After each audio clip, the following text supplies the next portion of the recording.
To set up guided access on your iPad, go to Settings, find Accessibility,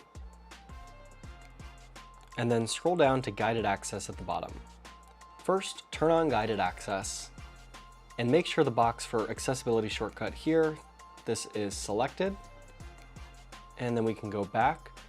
The next thing you want to do is scroll up and find the touch area here, and you're going to turn on Assistive Touch.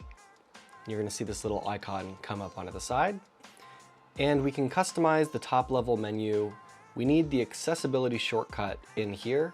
The others don't really matter. You can remove them if you don't want them, but make sure that you do have the accessibility shortcut at the very least.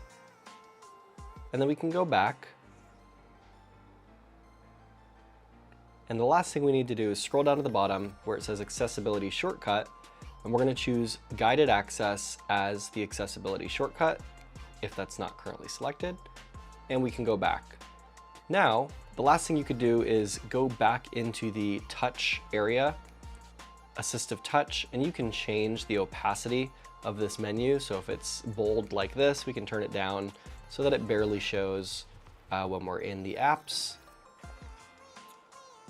Doesn't look like that saved. Let me try that again.